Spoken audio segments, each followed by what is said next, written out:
Waalaikumsalam warahmatullahi wabarakatuh. Waalaikumsalam warahmatullahi wabarakatuh.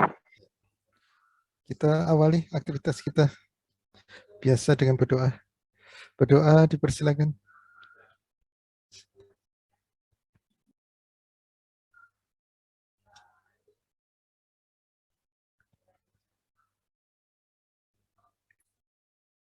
Amin, ya rabbal alamin. Hari ini pertemuan 14, pertemuan terakhir pekan depan sudah kita masuk UAS. Nanti ujiannya seperti halnya kemarin ya, seperti halnya ujian UTS. Jadi nanti merekap aja. Saya tidak akan menambah sesuatu yang baru. Jadi dari laporan-laporan yang selama ini sudah dilaporkan tiap pekan, nanti tinggal direkap jadi satu. Nah itu nanti dilaporkan sebagai ujiannya. Itu berkaitan dengan ujian.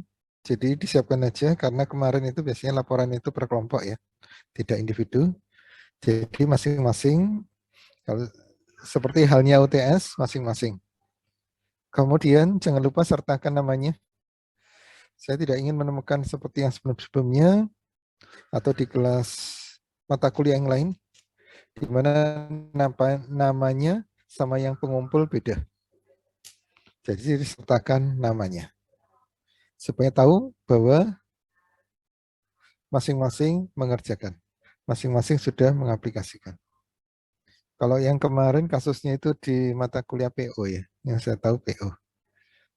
Itu nama yang mengirim, yang ngerjakan sama nama yang di-scan kan itu berbeda. Beberapa sempat saya tampilkan. Saya tampilkan bahwa antara yang mengumpulkan sama namanya tidak sama. Saya harap tidak terulang lagi kasus seperti itu. Nah, sekarang kita lanjutkan materi kita. Sebagai materi terakhir, kalau di dalam modul itu bahasan kita adalah e-commerce. Maka saya akan menyampaikan berkaitan dengan e-commerce.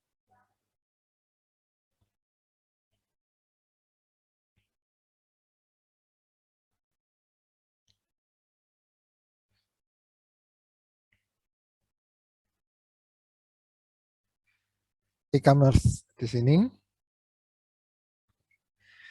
Di dalam mata kuliah kita, nanti kita akan ada mata kuliah yang namanya perencanaan e-bisnis.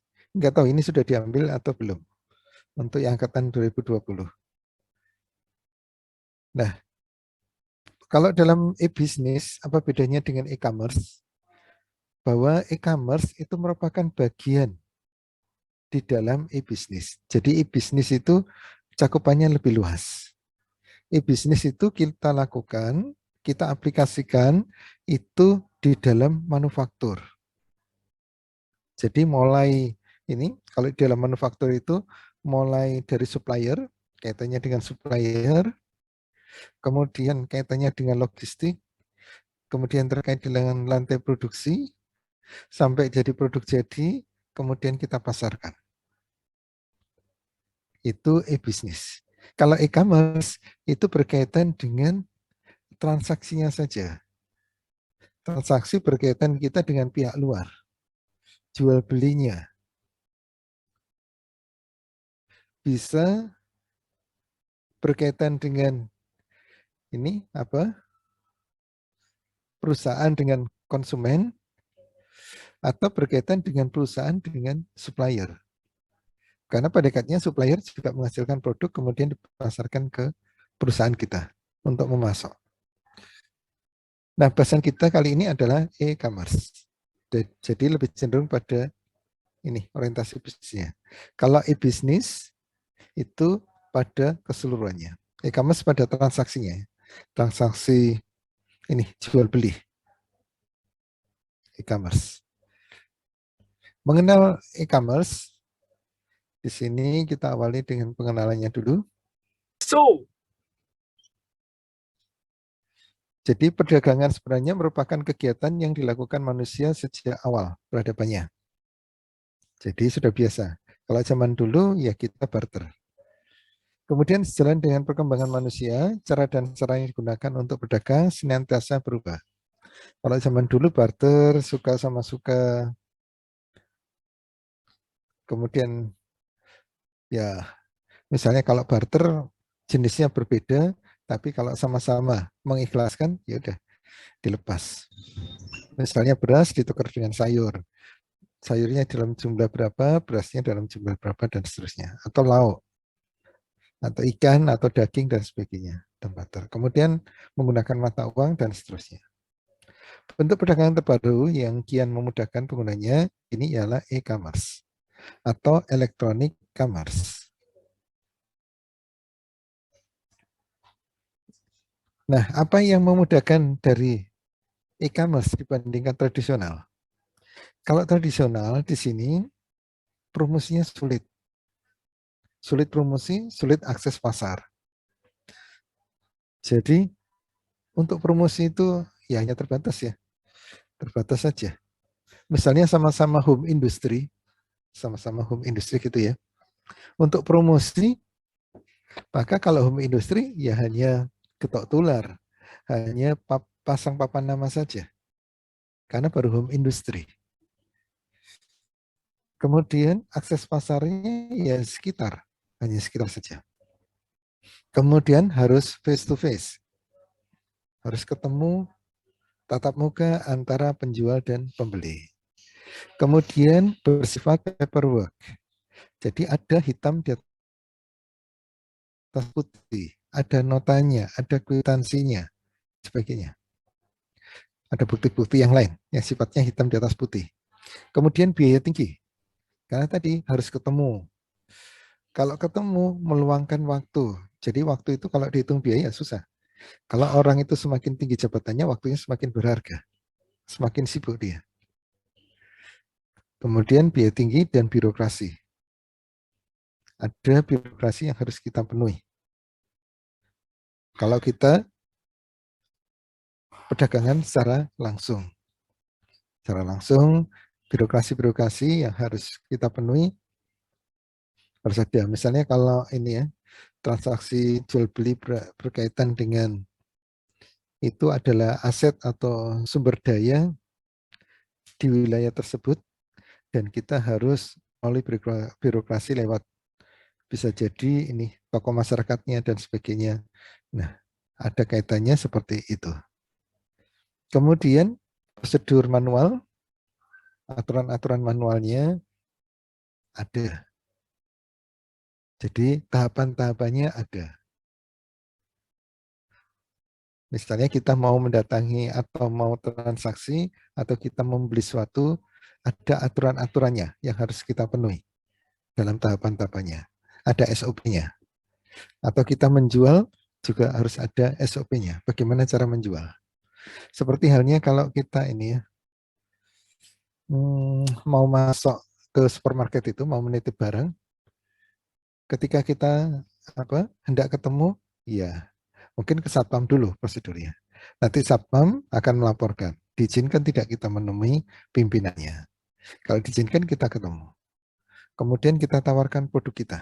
Prosedur-prosedurnya seperti itu. Tawarkan produk kita, kemudian akan ditanya, dikorek informasi dari kita.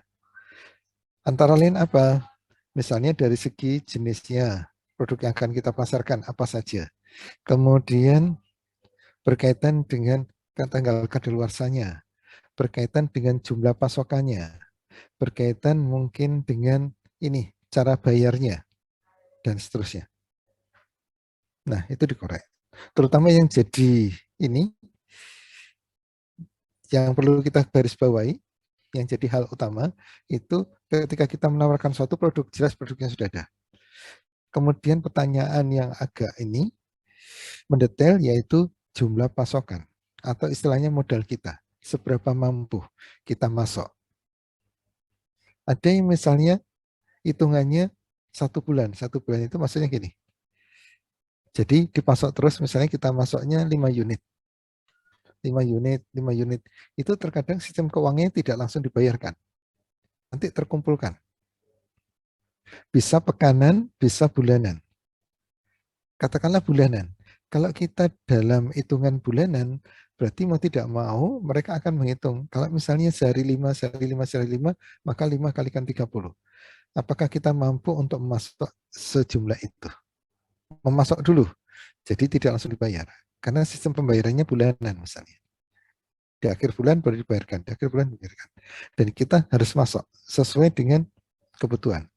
Karena mereka juga ini ya, menjadikan nama mereka sebagai jaminan.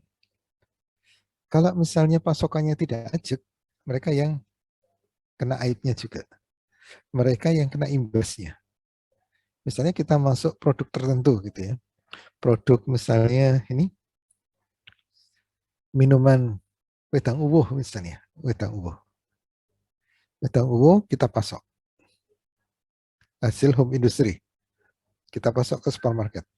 Nah, supermarket itu akan yaitu melihat modal kita. Sejauh mana kita mampu memasok. Kalau dihitungnya 30 hari, 30 hari. Masuk. 30 hari. Nah, begitu nanti transaksi. Jadi, ada prosedur yang harus kita penuhi. Kemudian yang berikutnya, pasar kurang kompetitif. Kenapa pasar kurang kompetitif? Karena biasanya yang bermain juga terbatas. Tidak luas. Pasar di desa kita, pemainnya ya sekitar orang-orang desa kita. Kalau ada pendatang ya jauh, sedikit. Pasar di dusun kita, ya sekitar penduduk sekitar situ yang jualan. Jadi kurang kompetitif. Pihak luar dan sebagainya jarang yang ke situ. Kemudian butuh pegawai banyak. Pegawai terutama yang berkaitan dengan ini promosi, berkaitan dengan marketing, berkaitan dengan yang lainnya. Kemudian untuk antar dan sebagainya, untuk jaga, untuk front office dan sebagainya. Kemudian butuh lokasi fisik. Ini pasar tradisional. Jadi harus ada tempat kios atau toko atau yang lainnya. Kemudian kalau elektronik, itu yang tradisional. Elektronik jelas kebalikannya dari yang disebutkan tadi. Pertama, akses pasar mudah. Kita tinggal angkat handphone kita cari ini e-market atau market share-nya, kita cari, kita pilih yang mana. Setelah kita pilih, nah kita bisa lihat produk yang ditawarkan di sana. Jadi akses pasarnya mudah di situ. Kita bisa langsung diskusi dengan penjualnya yang menawarkan di situ. Kemudian penilaian independen. Penilaiannya bebas di situ. Dengan elektronik. Kita bisa membandingkan antara satu produk dengan produk yang lainnya. Dari segi materialnya, dari segi desainnya, dari segi harga, dan seterusnya. Bisa kita bandingkan. Kemudian negosiasi dan penawaran standar. Karena pasarnya sifatnya terbuka, lebih terbuka ya, karena sistem online itu, maka di situ yang ditawarkan informasinya juga sifatnya terbuka. Sehingga harga itu mereka tidak nggak bisa langsung seenaknya saja menentukan. Karena di situ pemain kita banyak. Contohnya menawarkan mouse untuk komputer. Mouse kita tawarkan. Kalau standarnya harganya 50.000 dengan merek yang sama, kualitas yang sama, 50.000, kisaran itu. Ada yang 49, ada yang 50, ada yang 51. Maka ketika kita jualan mouse komputer, maka kita juga pasaran nilainya juga atau harganya ya kisaran itu. Kalau kita terlalu mahal, ya belum tentu ada orang yang mau. Apalagi yang lainnya yang menawarkan lebih murah dan kualitasnya sama. Karena ada barang yang dijual dengan harga tertentu agak mahal, itu karena punya spesifikasi khusus. Entah dari segi kemasannya atau kualitasnya berbeda. Contohnya sama-sama ayam bakar, sama-sama ayam bakar dengan ukuran yang sama, tetapi karena rasanya beda, bisa jadi harganya berbeda. Itu nggak masalah. Karena ada nilai seni rasa di situ. Seni meracik, seni memasaknya yang berbeda. Tetapi kalau kualitasnya sama, mereknya sama, kualitasnya sama dan sebagainya, maka kita tidak bisa menentukan harga yang seenaknya. Kita pasti lihat harga standar yang lainnya. Kemudian bersifat paperless. Jadi kalau bisa kertas itu hilang. Menghilangkan nota, menghilangkan kwitansi, dan catatan-catatan ini. Semua sifatnya online. Kemudian alur informasi transparan. Informasi transparan. Kita bisa membuka ini pemesan-pemesan dari customer yang lain. Penawaran-penawaran dari customer lain. Kadang kita tahu ketika kita rajin baca ya, kan biasanya banyak itu tulisannya. Kalau kita rajin baca, biasanya ada misalnya penawaran-penawaran yang lain. Misalnya dalam transaksi itu ditawarkan misalnya kalau mintanya warna yang lain bagaimana? Kalau beli banyak harganya diturunkan bagaimana? Dan seterusnya. Ada yang seperti itu. Jadi sifatnya transparan informasi itu. Jadi informasi ketika produk itu ditawarkan oleh ini produsen, mereka sudah menggambarkan secara transparan. Ini menganomali orang yang ini ya, yang tidak jujur. Jadi kita prasangka baik saja. Walaupun ada yang nyeleneh itu di aplikasi tertentu, di market share tertentu, itu ada yang nyeleneh itu pasti ada. Ada yang mau merusak itu pasti ada. Tapi kita asumsinya orang yang baik. Ketika produsen itu menawarkan sesuatu, maka dia akan menggambarkan. Apalagi kalau penggambaran deskripsinya itu sifatnya menjual, maka dia akan detailkan. Misalnya bahannya dari material tertentu yang jarang atau material tertentu yang awet dan sebagainya, maka dia akan detailkan informasi terkaitan itu. Nah, begitu nanti transaksi dengan customer juga kita bisa membacanya.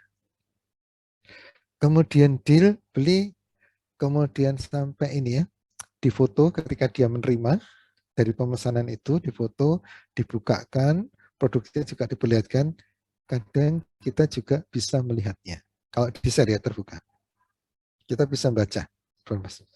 Oh benar, oh sesuai, dan sebagainya. Bahkan ada juga yang ini, misalnya ada penolakan juga ada. Misalnya produk yang dikirimkan tidak sesuai dengan spesifikasinya, atau produk yang dikirimkan rusak, dan seterusnya. Kita juga akan tahu membaca informasi yang sifatnya positif dan negatif. Kemudian anywhere, anytime. Jadi dimanapun dan kapanpun. Kadang ada yang melayani sampai malam. Ada yang 24 jam. Tapi ada yang enggak. Dan di mana saja lebih luas cakupannya. Lebih luas. Kalau di pasar tradisional berkungkung di wilayah itu. Kalau ini kita bisa beli produk dari, misalnya yang pernah saya lakukan, beli dari Cina. Itu flash disk atau USB. Nah, saya beli. Walaupun ya itu akhirnya tahu kualitasnya nggak bagus ya. Karena harganya memang murah banget. Nah, kita bisa lihat, kita bisa hati-hati di situ. Kemudian dari segi keamanannya bagaimana? Nah, produk elektronik ini tanda tanya keamanannya dibandingkan tradisional. Karena itu tadi, handphone ini kalau hilang, kalau misalnya kodenya tersimpan di situ dan sebagainya, udah habis kita. Kalau kodenya bisa dibuka dan sebagainya. Misalnya kita nyimpen kode, password, username itu di situ juga. Begitu dibukain, nah mereka akan tahu semuanya. Akhirnya apa? Bisa dibobol. Karena informasi kita tersimpan di handphone. Kalau transaksi secara ini face to face kan agak lebih susah. Agak lebih susah. Kemudian bisa bersifat maya. Ini elektronik. Karena di dunia maya. Kayak beli ini, kita beli software itu. Ya entah ya, softwarenya itu kelihatannya ya resmi tapi kok murah sekali. Jadi orang Indonesia memang kreatif. Kita pinter-pinter ya. Saya beli misalnya Windows. Office ya, Office, maaf. Office. Kemudian sama ini, OneDrive. OneDrive. Udah saya pikir itu yang dikirimkan adalah sosok fisiknya. Tapi ternyata yang dikirimkan yaitu dunia maya aja. Kita dikasih username, password, kita bukanya pakai itu, ketika menginstal, pakai kode itu, sudah terinstall. Ini transaksi tradisional sama elektronik. Kalau kita beli yang ini, ya pakai tradisional, kan kalau beli Office kan kita ada wujud fisiknya. Ada CD-nya, ada buku petunjuknya, dan sebagainya. Tapi kalau di dunia maya, ya kita hanya dikasih username, password, dan seterusnya. Langkah-langkahnya ditunjukkan di situ juga, di tulisannya. Nah, terminologi M-commerce di sini, dari perkembangannya, kita bisa melihat perkembangannya. Jadi era digital itu dimulai ketika generasi pertama, one generation, yaitu tahun 1979 sampai 1991, itu di Jepang. Di Jepang menggunakan itu. Di sini menggunakan wireless technology. Penyampaiannya hanya suara. Hanya suara di situ. Jadi tidak bisa gambar. Tidak bisa tulisan, hanya suara. Seperti telepon zaman dulu. Telepon zaman dulu, maka kita hanya telepon. Nggak bisa ngirim tulisan, nggak bisa. Telepon zaman dulu ya. Telepon kabel. Nggak bisa ngirim tulisan. Kalau telepon sekarang bisa. Jadi itu adalah generasi yang pertama. One generation. Ditemukan di Jepang awal-awal. Berkembang sampai kira-kira mulai 79 sampai 91. 91 itu kisaran Maret. Karena di bulan Maret 91 itu ditemukan 2G atau 2 generation di Finlandia. Nah, pada ini generasi yang kedua ini sudah mengakomodasi tulisan, teks. Jadi nggak hanya sekedar suara, kita bisa mengirimkan tulisan pada 2G, pada jaringan 2G. Tapi apakah yang 1G di sini, generasi pertama ini akan ditinggalkan? Ternyata ada negara yang masih menggunakan, yaitu negara Rusia. Negara Rusia masih menggunakan. Entah pertimbangannya apa.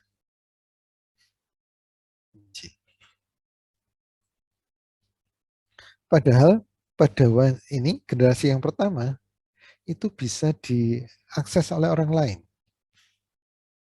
Jadi mudah untuk dibobol. Asal kita menemukan frekuensinya, maka akan tersebar. Tapi Rusia masih menggunakan itu. Ya mungkin untuk memantau masyarakatnya dan sebagainya bisa jadi. Untuk memantau masyarakatnya mana yang berkaitan dengan ini ya, politik, kudeta dan sebagainya. Nah, agar lebih terpantau. Kenapa? Mudah disadap. Sedangkan yang 2G ini mulai kesulitan. Walaupun semua generasi pun bisa disadap ya. Tapi tingkat kesulitannya akan beda. Seperti sekarang 4G pun ya ada yang bisa nyadap. Terutama yang punya wewenang ya. Punya wewenang bisa aja nyadap pembicaraan kita. Bisa disimpan. Tetapi tingkat kesulitannya di sini, nah semakin lama semakin sulit. Nah, lahirnya 2G. Ini sudah bisa ngirim tulisan. Kemudian yang berikutnya muncul ini 2.5G, 2,5, generasi 2,5. Ini kita bisa berselancar di email atau web. Di email atau web, kita bisa berselancar. Kisarannya tahun 91 sampai tahun 2000. Kita mulai bisa berselancar. Cari-cari ini, tulisan dan sebagainya, kita sudah mulai bisa. Kemudian perkembangan berikutnya, 3G. Generasi ketiga. Ini berlangsung pada tahun 2000 sampai 2005. Kalau sebelumnya itu suara, kemudian tulisan, kemudian sudah bisa ini browsing web atau email. Sekarang di era 3G sudah mengakomodir visual atau gambar atau video. Video bisa kita akses di dalam 3G. Kemudian yang berikutnya lagi 4G. Barusan sebelum, ya mungkin sekarang ini yang masih banyak menggunakan 4G. Ini tahun 2006 sampai 2019. Kisaran itu. Ya walaupun sampai 2021 saya sendiri juga masih menggunakan sih. Tetapi 5G itu ditandai diluncurkannya sekitar Maret tahun 19 di Korea Selatan. Di mana di Indonesia sendiri sudah ada provider lokal yang mengadopsi. Baru beberapa. Kemudian kalau 5G ini sih katanya ya, saya sendiri belum mencobanya. Ketika sudah diukur, kalau kita baca beritanya di Kompas atau literatur yang lain, kita baca dari informasi ya, karena ya itu tadi saya belum mencobanya sendiri. Dari informasi, ini kecepatannya bisa 20 kali dari 4G. Ya, sangat cepat ya. Kalau misalnya kita download sesuatu gitu berputar-putar, maka ini langsung seret gitu. Kenapa? Kecepatannya 20 kali. Kalau kita download jalannya apa? Tanda. Kalau itu sudah mulai kita simpan atau masuk per poin-poin jalannya gitu. Maka ini karena 20 kali, maka lebih cepat. Ini kabarnya. Atau informasi yang sudah berkembang. Walaupun di Indonesia, ya karena baru beli ya, provider lokal, ya mungkin tempat tertentu saja yang bisa akses 4G. Sementara kebanyakan, 5G ya, kebanyakan adalah 4G. Bahkan ada yang masih 3G. Mengenal e-commerce, e-commerce atau electronic commerce merupakan salah satu teknologi yang berkembang pesat dalam dunia keinternetan. Penggunaan sistem e-com, begitu biasanya e-commerce disingkat, sebenarnya dapat menguntungkan banyak pihak.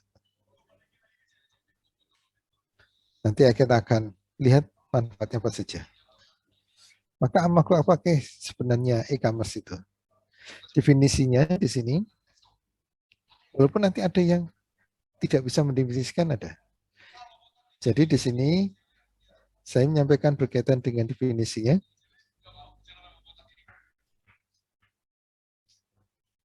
Bahwa e-commerce sebagai bagian dari elektronik bisnis dilakukan dengan menggunakan electronic transmission.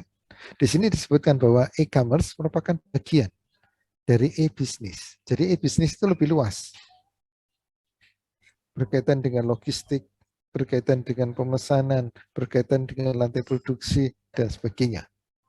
Itu e-business. Nah, elektronik commerce itu bagiannya. Secara umum, e-commerce dapat didefinisikan sebagai segala bentuk transaksi perdagangan atau perniagaan barang atau jasa dengan menggunakan media elektronik. Kesimpulannya, e-commerce adalah bagian dari e-business.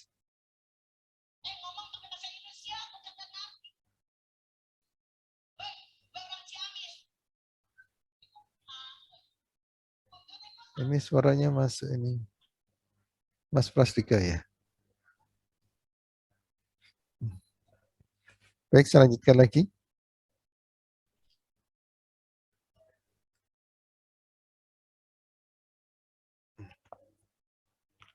Kemudian yang dimiliki oleh jaringan internet,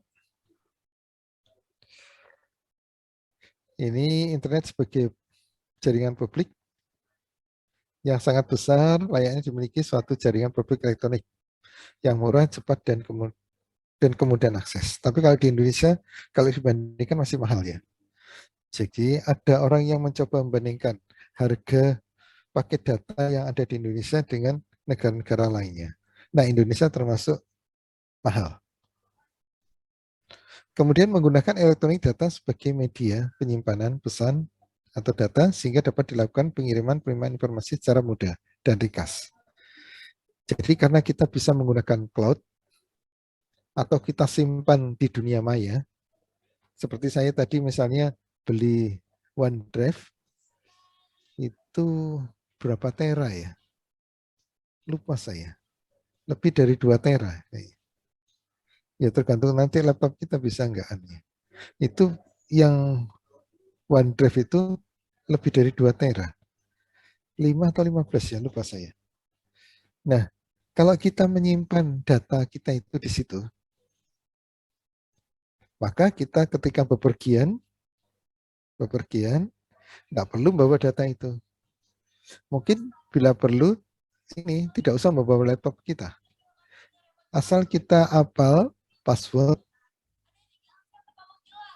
user dan passwordnya, maka nggak masalah. Begitu ada komputer umum di tempat umum atau di rental, kita bisa buka data kita atau informasi kita.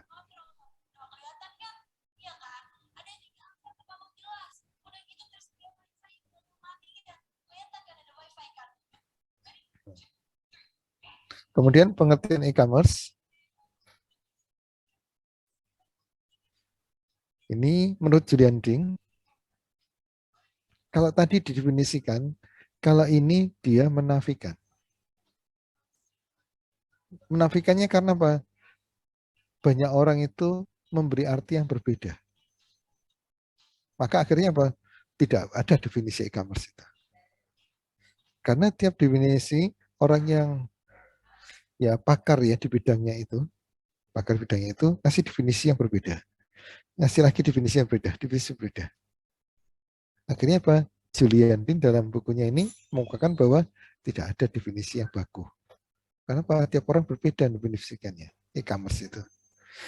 Tetapi di sini dari segi kesamaannya, yaitu kesamaan dari segi transaksi. Ini, jual belinya. Itu yang menyamakan mereka. Kemudian e-commerce model newcomers. Di sini misalnya bloggers. Kita bisa menggunakan Blogspot atau WordPress. Jadi kalau kita misalnya ini mau ini membuat blog, kita gunakan saja fasilitas itu. Blogspot atau WordPress. Akhirnya kita akan mendapatkan blog sendiri. Bisa mengatur ini halaman-halaman kita dalam blog kita. Kecuali kalau kita ini ya beli sendiri website gitu, langganan, ya oke saja. Tapi kalau kita pengennya gratisan dan sebagainya, ya kita gunakan blog ini sebagai blogger, blogspot dan sebagainya. Kemudian chemistry. Ini kita gunakan match.com atau sharing foto. Kita gunakan flickr.com. Atau video broadcast, kita gunakan YouTube. Community atau komunitas, ini ada Facebook, ada Friendster, dan sebagainya. Kemudian kalau radio online, karena radio luar negeri susah kita tangkap di sini, kecuali pakai online ini. Nah, maka Suara Gama di sini Jogja Streamers itu adalah radio online. Bisa diakses di negara Indonesia, bisa diakses di luar. Karena sistem online bisa saja kita ambil gitu ya di dalam suatu website atau kita ambil dalam suatu blog, ambil dari Facebook, dari YouTube dan sebagainya, bisa saja siarannya. Atau seperti siaran berita itu, kita lihat cari di YouTube banyak. Kita tinggal pilih. Kemudian online ensiklopedia, ini adalah wikipedia.org. Kemudian ebook sharing, ini swag.com atau flash.com. E-learning, ini menggunakan readmyprofessor.com atau collegerecruiting.com. Bisa juga powerstudent.com. Kalau job market, kita bisa gunakan jobsdb.com atau kita gunakan link.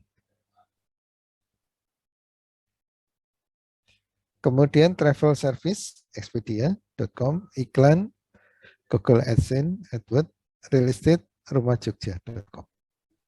Ini adalah contoh dari pengaplikasian e-commerce. Kalau dilihat secara sama, pada dasarnya hanya ada 4 jenis relasi. Relasi dengan pemasok, relasi dengan distributor, relasi dengan tekanan, dan relasi dengan konsumen.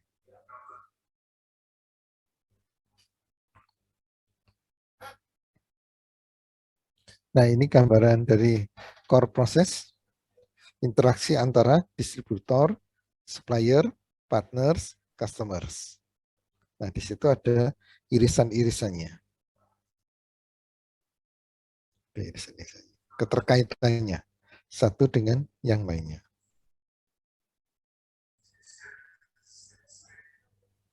Keuntungan e-commerce bagi perusahaan, satu, memperpendek jarak. Memperpendek jarak itu artinya produsen atau pabrik bisa langsung ini komunikasi dengan konsumen atau dengan penggunanya langsung tanpa lewat birokrasi, tanpa lewat ini perantara-perantara. Jadi kita bisa saja langsung produsennya. Misalnya produsennya pembuat ini home industry tadi, membuat wedang uwo di Solo misalnya. Kita di sini bisa langsung pesan. Nggak usah kita harus ke sana, kemudian harus nemui siapa dan sebagainya. Langsung aja kita pesan di sini, maka akan segera dikirim. Kemudian perluasan jaringan mitra bisnis. Karena kita menggunakan ini era internet, era digital, kita nge-share sesuatu, banyak sekali yang akan lihat. Apalagi halaman kita itu yang sering disinggahi, atau yang kita tampilkan adalah informasi yang menarik, maka banyak akan tersebar luas. Yang keempat, mempercepat pelayanan ke pelanggan. Karena memotong rantai ya, maka cepat nyampe ya ke pelanggan. Kemudian yang kelima, pelayanan lebih responsif, lebih tanggap. Kenapa? Langsung, tidak pakai perantara orang, tidak pakai katanya, langsung.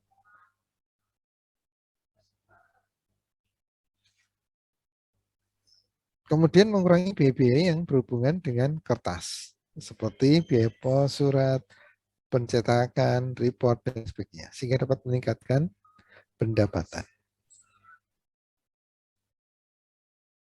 Itu dari sisi perusahaan atau produsen. Kemudian ini dari konsumen. Apa keuntungan e-commerce bagi konsumen?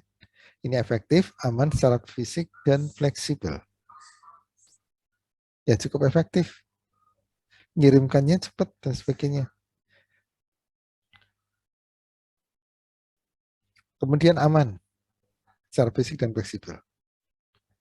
Kadang-kala ketika kita beli online sama beli biasa, kadang-kala ya, apalagi yang ini statusnya di situ apa ya, misalnya kalau di Gojek atau di Grab itu misalnya anak sultan gitu, atau jadi bos, atau jadi apa, juragan atau apa, maka itu akan lebih menguntungkan posisi seperti itu dibandingkan yang biasa-biasa saja. Karena biasa yang entah itu dia masuk kriteria juragan, masuk dalam kriteria yang lebih atas lagi, maka biasanya ada potongan-potongan yang cukup signifikan, yang cukup jelas potongan-potongannya itu, potongan harganya.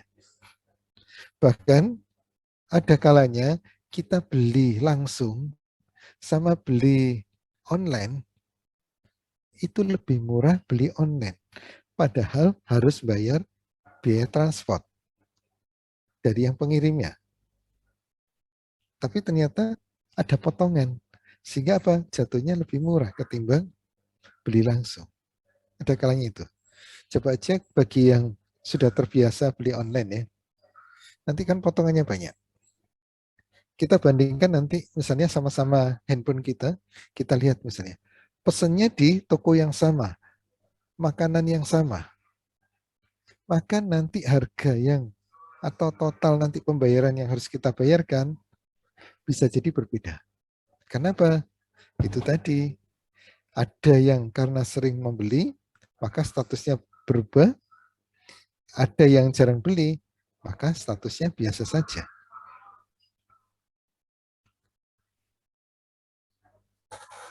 Jadi ini efektif, aman, secara fisik dan fleksibel. Waktu berbelanja menjadi singkat.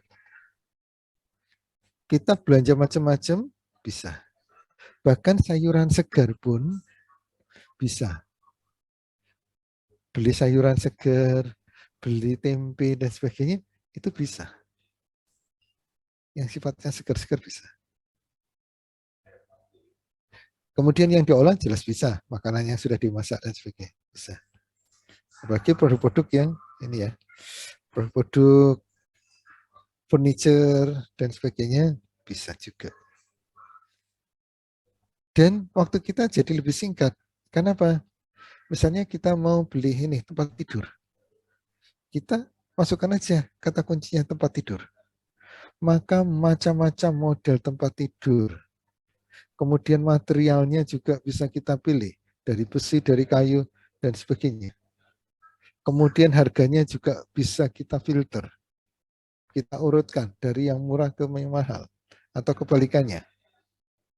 Maka ini akan lebih mempersingkat kita. Dibandingkan kita keliling. Dari satu toko kita dapatkan spesifikasi seperti ini, harga seperti ini. Pindah lagi toko lagi yang kedua pada model yang sama. Informasi juga mungkin ada yang tidak disampaikan. Atau ada informasi malah yang ditambah. Nah, kita akan menghemat waktu dibandingkan keliling seperti itu. Kemudian ketiga, pilihan lebih banyak atau lengkap. Dari segi apa? Dimensinya, kualitas, harga. Kita pengen ini apa? Misalnya ini ya. Kalau saya cari misalnya ini knop untuk persneling. Knop untuk persneling mobil misalnya. Nah, itu dimensinya bisa beda-beda. Besar kecilnya, modelnya dan sebagainya. Dimensinya bisa beda-beda. Kemudian dari segi kualitasnya juga beda. Ada yang materialnya kayu, ada yang materialnya plastik, dan seterusnya. Harga sama-sama produknya, kadang harganya berbeda. Sama produknya, sama mereknya, sama dimensinya, kualitasnya sama semuanya, tapi harganya bisa beda. Nah, kita akan tahu di situ. Pilihan lebih banyak. Harga barang-barang lebih murah. Memangkas, karena apa? Memangkas jalur distribusi. Nah, ini pun suatu saat kita yang saat ini hanya sebagai, bukan hanya ya, saat ini sebagai reseller, mungkin akan terpangkas. Sekarang kan reseller banyak. Jadi ada produk tertentu, kita belajar bisnis, kita coba dari reseller dulu. Apakah salah? Tidak, malah bagus itu. Jadi reseller dulu. Jadi modal kita tidak banyak. Kita tidak harus beli produk itu, kita simpan. Karena ada reseller tertentu itu, ya kita hanya menawarkan saja boleh. Begitu nanti ada yang minat, kita baru pesankan. Pesankan, kirimkan ke sana. Jadi nggak harus istilahnya kulaan. Dan itu bagus reseller. Tetapi perlu kita hati-hati. Bisnis online atau di era digital ini adalah memangkas reseller. Memangkas perantara. Akan ketemu langsung antara produsen sama konsumen. Contohnya misalnya beli tiket akomodasi ke luar negeri misalnya. Atau kita hendak rekreasi mana misalnya. Ke Papua misalnya, kita mau rekreasi. Maka kalau dulu menggunakan travel untuk pesen tiketnya, kemudian jasa travel itu juga sekaligus nyarikan hotel. Tapi kalau sekarang kita bisa langsung pesen tiket langsung ke ininya, apa penerbangannya, ke perusahaan penerbangannya, pesen tiketnya. Kemudian hotelnya, kita cari aja browsing hotel yang ada di sana. Nanti ketemu ya. Nah, cuman kelebihannya ini yang biro perjalanan gitu, itu kelebihannya adalah mereka informasinya banyak.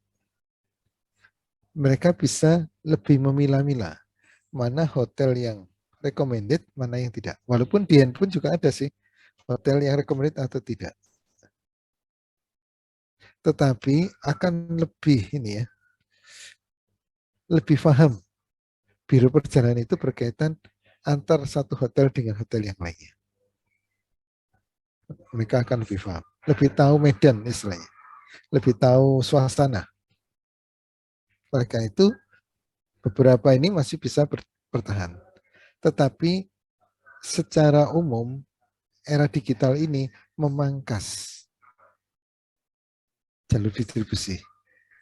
Ibaratnya yang dulunya pakai perantara 5, maka kan dimampatkan menjadi 3. Mungkin suatu saat langsung nggak butuh perantara sama sekali. Langsung aja. Seperti sekarang kan ada yang langsung juga. Saya belum pernah ke suatu lokasi, saya browsing aja hotel di sana, saya pilih, saya ini booking, check-in-nya kapan, nanti check-out-nya kapan, langsung transaksi. Begitu hari H, langsung menuju sana. Walaupun saya belum pernah ke sana. Kemudian informasi lengkap. Informasinya lebih detail yang diberikan.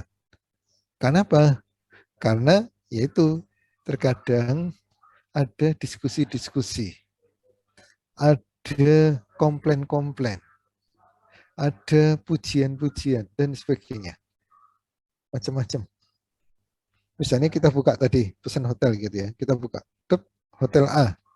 Maka di situ ada yang memuji, ada yang ngasih bintang banyak, dan sebagainya. Tetapi ada juga, misalnya ya, ada juga yang ngasih penilaian jelek. Nah, di kolom komentarnya pun juga macam-macam. Ada yang sisi positif, ada yang negatif. Semuanya kita telaah. Yang bagus, informasi yang bagus, ya jelas bermanfaat.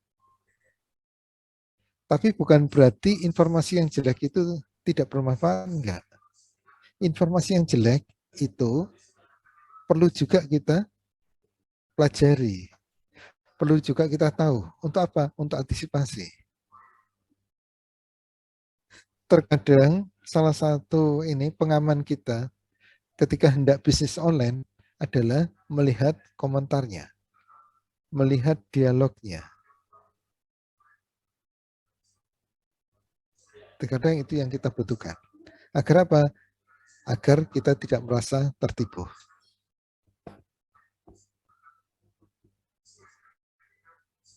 Kemudian keuntungan e-commerce ini bagi masyarakat umum mengurangi polusi dan pencemaran lingkungan. Karena apa? Orang nggak usah pergi kemana-mana, cukup online saja. Dari rumah bisa, dari kantor bisa, dan sebagainya. Nggak usah menuju ke lokasi yang sana. Polusi nanti, asap kendaraan kita. Jadi mengurangi polusi dan pencemaran lingkungan. Kedua, membuka peluang kerja baru. Peluang kerja baru semakin banyak di era digitalisasi. Nanti akan kita lihat ya. Salah satunya misalnya itu buat konten itu. Konten informasi-informasi yang menarik. Dulu ada mahasiswa UTY, teknik industri, itu juga itu pekerjaan buat konten. Kontennya itu berkaitan kesehatan sama apa ya. Jadi dia memfokuskan. Lupa saya. Nah, itu senantiasa dia perbarui, entah strateginya apa yang dia terapkan. Sehingga konten yang dia buat itu ketika di dalam mesin pencarian itu akan tampil ini di halaman pertama. Bila perlu paling atas. Halaman pertama paling atas. Karena yang paling banyak diakses ketika kita misalnya browsing gitu ya, mengetikkan kata-kata kunci, maka yang muncul pertama dan yang akan kita baca adalah yang pertama. Sama seperti kalau kita cari jurnal atau cari materi tertentu. Kita gunakan kata kunci, muncul, maka yang pertama yang akan kita baca. Kita baca. Menarik, kita buka. Kalau tidak, kita lompati yang kedua. Itu yang harus pakai. Itu di halaman pertama. Dan orang itu biasanya sampai berapa halaman dia itu mau buka. Padahal ketika kita masukkan kata kunci itu bisa ratusan, bisa ribuan. Berkaitan dengan apa? Informasi yang sesuai dengan kata kunci kita. Bisa berwujud website, bisa berwujud blog, atau informasi yang lainnya. Ketika kita klik, halaman pertama mungkin kita klik semuanya. Halaman kedua mungkin kita klik semuanya. Kita buka semuanya, kita amati. Tapi apakah halaman ke-11 akan kita buka? Jarang sekali. Jarang sekali kita buka halaman 11 ke atas. Kita biasanya yang buka kata kunci itu ya paling banter 1, 2, 3 itu paling banter. Kita sampai 10 aja kadang jarang. Udah kita ganti yang lain. Buka lagi kata kunci yang lain. Buka lagi kata kunci yang lain. Nah kalau kita membuat konten, kemudian masuknya di halaman 23 urutannya, ya ini ya peluangnya kecil untuk terbaca. Karena kita sendiri pun malas. Halaman ke-11 dalam tampilan ini pencarian kita.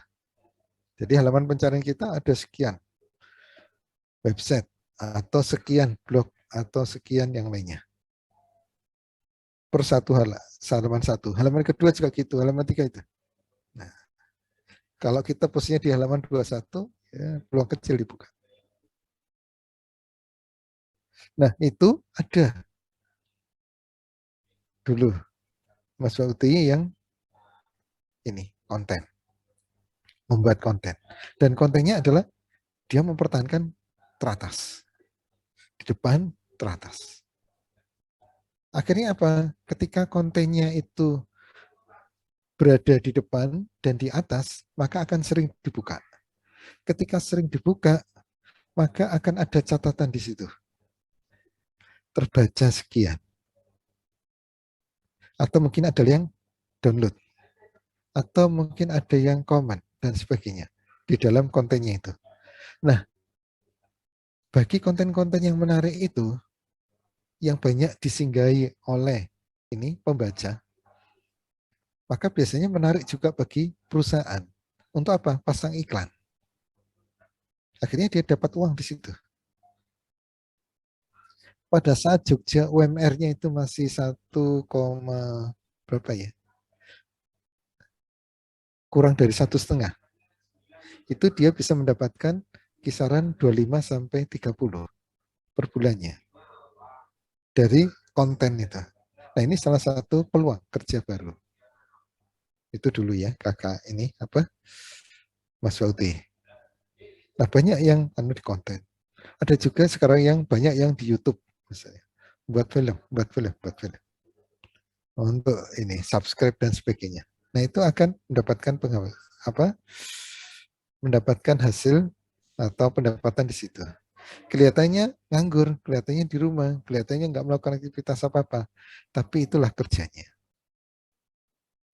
Bahkan saya punya teman itu, ya kerjanya adalah rekreasi. Jadi dia untuk mendapatkan uang, dia rekreasi. Rekreasi. Butuh, singgah di hotel, tulis, oh hotel ini kayak gini. Jadi kerjanya, mencari uangnya, mencari nafkahnya dengan rekreasi. Ini membuka peluang kerja baru. Kemudian ketiga, menguntungkan dunia akademis.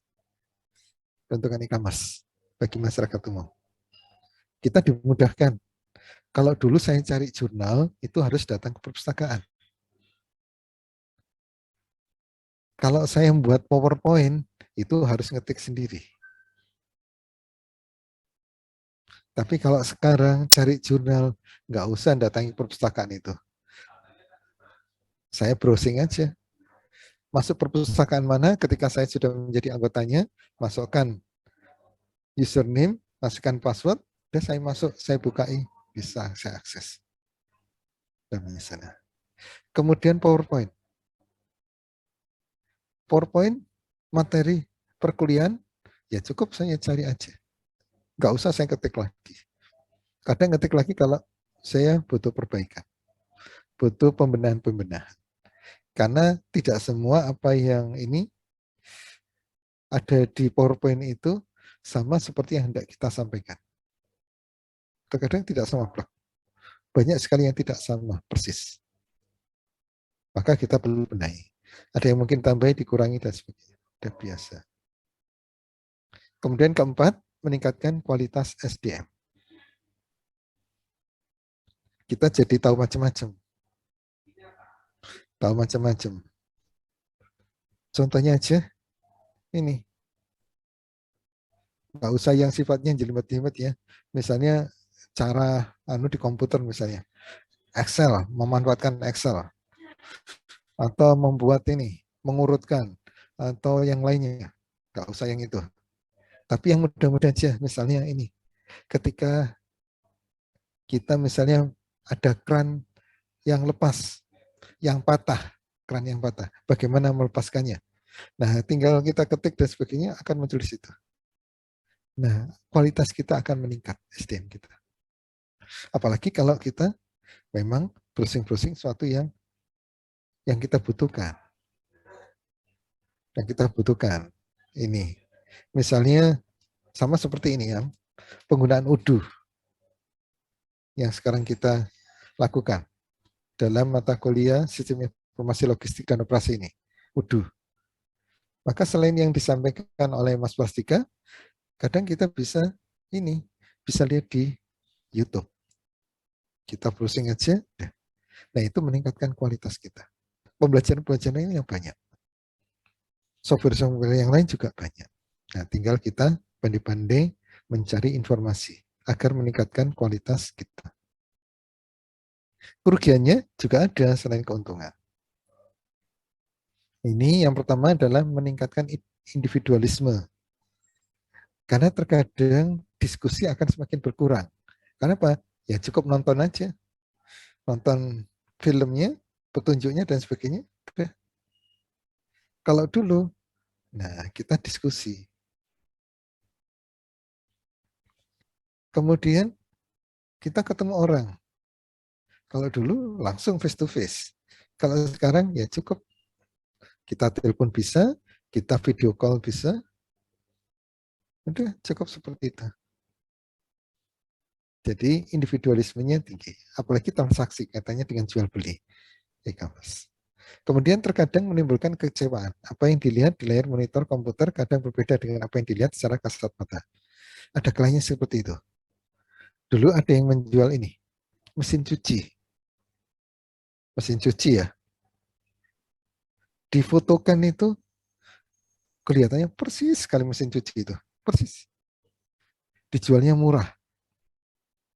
Tapi ternyata ketika ada yang membeli, ada yang sempat membeli, kecewa. Kenapa? Itu mesin cuci mainan, bukan untuk mesin cuci ini. Mesin cuci beneran. Sepeda motor juga gitu. Jadi yang pernah saya tahu itu dua. Jadi mesin cuci sama sepeda motor. Sepeda motor juga persis. Diambil gambarnya itu. Jadi kelihatan kayak sepeda motor besar gitu. Ditawarkan harganya, misalnya motor harga 5 juta. Motor. Padahal motornya itu harganya misalnya 30-an. 30 juta. Maka kalau ditawarkan 5 juta, ya banyak yang mau pengen beli. Tapi ketika dikirim benar-benar, ternyata itu hanya miniaturnya aja. Cuman dibuat persis sekali dengan yang asli. Nah, ini kadang seperti itu. Atau yang pesan baju juga gitu. Baju atau celana ukuran tertentu. Karena yang biasa dipakai misalnya ukuran XL. Oh, ini ada yang ditawarkan XL. Begitu dipesan, ternyata yang datang kesempitan dia. Ukurannya bukan XL. Ya tulisannya XL. Tapi secara ukuran itu di bawah XL. Nah, kadang-kadang seperti itu. Oleh karena itu untuk produk tertentu kadang ini orang nggak mau beli online. Terkadang loh ya. Terkadang orang nggak mau beli. Karena apa? Terkait dengan pas atau tidaknya. Atau nyaman atau tidaknya. Walaupun juga ada orang yang beli itu. Tapi terkait dengan nyaman atau tidaknya akhirnya orang hati-hati. Sepatu juga gitu. Kadang kita beli nyamannya jadi jarang kita beli online. Enak beli langsung aja sepatu. Walaupun ukurannya kadang sama. Ukurannya misalnya 42, 42, 42, 42. Tapi ketika kita coba antara 42 merek yang satu dengan 42 merek yang lain kadang berbeda. Coba aja ini, kita jalan-jalan ke toko sepatu gitu ya.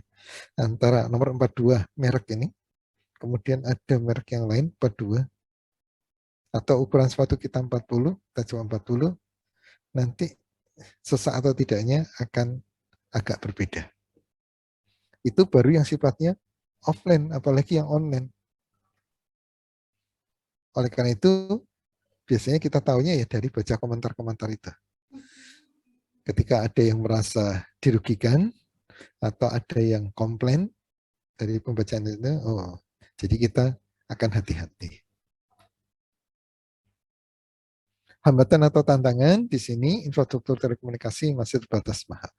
Delivery channel, kultur kepercayaan, ini yang menjadi hambatan. Security, keamanan, munculnya jenis kejahatan baru, ketidakjelasan hukum. Jadi ini hambatan. Sama seperti penggunaan Flip. Flip dulu, ini saya nggak iklan ya. Saya nggak iklan Flip. Saya dulu menggunakan Flip itu ragu-ragu. Ragu-ragu, nggak percaya. Kayak nanti nggak bisa ini digunakan. Nanti uang saya hilang. Karena Flip itu untuk transfer uang. Istilah mereka adalah gratis. Transfer itu gratis. yang bayarnya nggak nyampe 100 rupiah ya.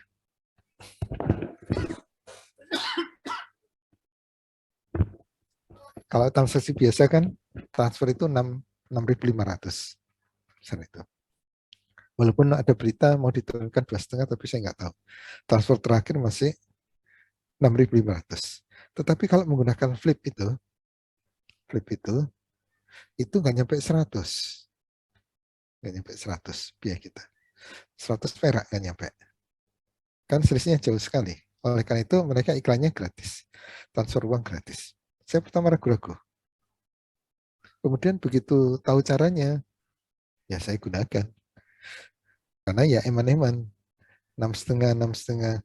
Apalagi ya itu kan. Ya biasa kalau apa, nanti kalian juga akan mengalami ketika menjadi sebagai orang tua, kemudian punya keluarga. Nah, biasanya transfer antar keluarga itu sudah biasa. Saya transfer ke istri, saya transfer ke anak, dan sebagainya itu sudah biasa. Begitu dapat gaji dan sebagainya, nah langsung kirim sana, kirim sini, nah itu rutin. Apalagi kita gunakan sendiri untuk kirim. Oleh karena itu, ya karena rutin digunakan dan banyak digunakan, tidak hanya sekali dua kali saja untuk transfer, maka akhirnya itu saya gunakan. Walaupun terbatas ya. Kalau di Flip itu hanya bank-bank yang ini, bank plat merah, bank pemerintah yang besar yang digunakan. Sementara yang model BPD itu tidak. BPD entah BPD Jogja, BPD Jatim dan sebagainya, atau bank-bank yang kecil-kecil yang lainnya itu tidak terakomodir. Jadi kalau pada perbankan seperti itu, ya transfernya transfer ini, transfer biasa yang biayanya 6.500. Nah, itu. Ini kaitan dengan kepercayaan tadi. Ini, kultur dan kepercayaan. Karena kalau tidak percaya ya udah mending yang lain. Saya juga mungkin kalau besaran tertentu oke. Tapi kalau besar banget juga ragu-ragu ya kalau nyampe. Kalau enggak hilang nanti. Kan susah ngelacaknya. Kalau apa? Tidak online kan mudah. Misalnya kita langsung datang ke perbankan dan sebagainya itu, nah ada hitam putihnya dan sebagainya, ada CCTV yang melihat kita memang transaksi seperti itu dan sebagainya. Nah, itu lebih aman ketimbang yang model pencet-pencet di handphone gitu. Walaupun itu sekarang juga dipercaya. Tapi untuk orang tertentu lebih percaya itu. Dan untuk saya pun untuk ukuran tertentu mungkin juga lebih enak ke perbankan. Untuk transaksi yang besaran tertentu ya tiap orang kan punya ini. Batas limitnya untuk kehati-hatian dia. Ini hambatan. Kemudian e-commerce di Indonesia ini sistem e-com kurang populer karena banyak pengguna internet yang masih menyaksikan keamanannya. Itu tadi. Faktor penyebab kegagalan ini tidak ada komitmen yang utuh dari manajemen. Kadang simpang siur. Kadang kebijaksanaannya berbeda. Antara satu level dengan level lain. Antara suatu bagian dengan bagian yang lainnya. Kemudian penerapan e-bisnis tidak diikuti proses change management. Manajemennya tidak berubah. Ini jadi hambatan juga. Kemudian tidak profesionalnya vendor teknologi. Sebagai penyedia layanan teknologi informasi. Kurang profesional. Kemudian buruknya infrastruktur komunikasi. Kadang di tempat kita, di rumah kita, sinyal yang tertangkap 4. Di waktu tertentu 2.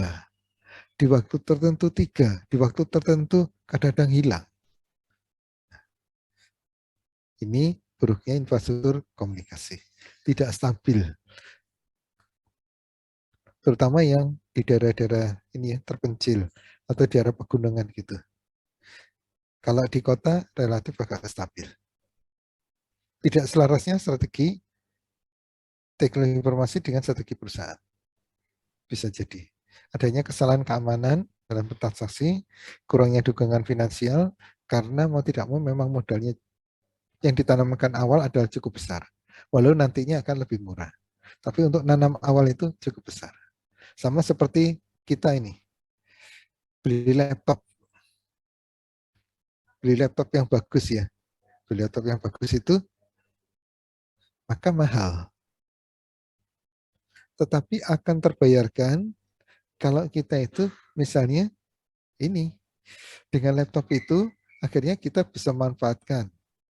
Untuk apa? Misalnya untuk cari browsing materi-materi yang penting bagi kita. Kemudian kita gunakan untuk perkuliahan dan sebagainya. Nanti akan tertutupi di situ. Tetapi untuk awalnya ya memang mahal beli laptopnya, beli ini ya, beli apa data dan sebagainya. Untuk awalnya mahal, tidak dinafikan. Atau handphone yang mahal juga. Kalau laptop yang biasa ya kadang akses kita kurang, lambat, nangkep jaringannya, atau gampang penuh. Atau kalau kita buka terlalu banyak aplikasi yang kita buka, maka ngehang dan sebagainya. Nah, kadang kita butuh yang bagus. Nah, itu investasinya di awal mahal. Belum adanya peraturan yang mendukung dan melindungi pihak-pihak yang bertransaksi. Kalau misalnya kita ada permasalahan seperti itu, bagaimana? Kadang lemah, kadang kurang kuat dari segi hukum. Apabila kita merasa pihak yang dirugikan, atau mungkin pihak lain dirugikan, itu dari segi hukum masih kurang kuat. Kemudian menggunakan target jangka pendek sebagai pijakan investasi e-bisnis. Ini juga jadi penghambat. Harusnya jangka panjang. Seperti tadi beli laptop, kemudian beli data, jaringan dan sebagainya gitu, itu orientasinya jangka panjang. Kalau jangka pendek, itu jadi hambatan. Karena apa? Mahal. Ini peluang e-commerce di Indonesia bisa kita lihat untuk pemesanan, untuk pengiriman dan sebagainya. Termasuk Gojek, GoFood, Gojek, Grab, Shopee itu merupakan sesuatu yang baru di era digital ini. Kalau dulu nggak ada. Dulu ojek ya ojek di pangkalan ojek. Kalau saya mau ojek ya harus di pangkalan ojek. Tapi kalau sekarang mau kirim berkas, kirim file. Mau angkut barang, kita pakai. Kayaknya dimudahkan. Butuh kendaraan, nggak di rumah nggak ada kendaraan, gitu ini. Jadi seolah-olah kalau ini ya, kalau terjangkau di kota besar gitu, kayaknya nggak ada alasan kalau misalnya, wah kesulitan transportasi dan sebagainya itu, kayaknya ya alasan yang dicari-cari. Kecuali memang kalau nggak ada uang, nggak ada ini ya memang beda. Tapi kalau nggak ada angkutan, kalau di kota besar sulit. Kenapa? Kita nggak ada kendaraan, nah bisa menggunakan kendaraan jasa seperti itu. Ini 10 prospek e-bisnis di Indonesia. Ada e-business type, ada community, ada konten, ada teknologi device, ada akses channel, regulasi, organizing, change strategi, bisnis proses, sistem operate, dan sebagainya. Jadi kita bisa membuat aplikasi-aplikasi, bisa.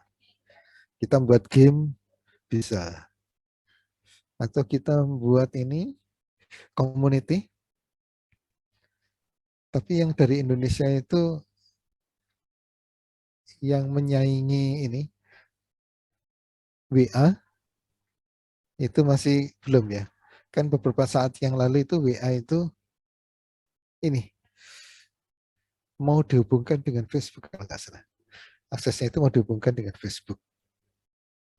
Atau mau kontennya mau dibatasi pada saat itu, ya lupa saya. Sehingga apa? Akhirnya berbondong-bondong hendak keluar. Masuk ke ini, komunitas yang baru. Ada sosial media yang baru. Apa ininya? Aplikasi yang baru. Yang mirip dengan WhatsApp. Jadi ada WhatsApp, ada Telegram, ada Instagram dan sebagainya. Itu ada yang baru yang buatan Indonesia kayak, yang buatan Indonesia. Tapi ya itu kurang berkembang. Nah, Ini adalah peluang-peluang yang bisa kita lakukan. Perkumpulan, organisasi-organisasi apa, itu juga akan dimudahkan dengan e-bisnis. Servis televisi, itu ada organisasinya. Ketika mereka menservis ada kesulitan, akan dimajukan di kelompok itu. Dan anggota yang lain akan memberikan solusi. Meskipun kadang saking rusaknya, semuanya tidak bisa memperbaiki, ya solusinya ya udah memang nggak bisa diperbaiki. Kalau tidak ada solusinya. Kecuali kalau ada solusinya, ada yang mau berbagi, wah, maka akan bisa diservis itu. Seperti kalau dosen, ini ya, ada yang buka ini tidak sinkron antara sister, kan ada sister kalau di dosen itu, ada aplikasi untuk dosen itu ada sister, ada ini Sinta, kemudian ada Google Scholar, kemudian ada Simultapas. Kalau nggak sinkron, ya udah di-share akhirnya ke dalam komunitasnya. Saya punya permasalahan ini tidak sinkron. Saya punya permasalahan ini nggak bisa diketik. Saya punya permasalahan ini kok terhapus ini ya. Nah, di komunitas. Ini proses bisnis. Baik, itu yang mungkin bisa sampaikan. Ada yang mau disampaikan berkaitan materi saya? Halo, ada? Pak. Nggih? Nggak ada? Belum ada, Pak. Belum, nggih. Mas Plastika?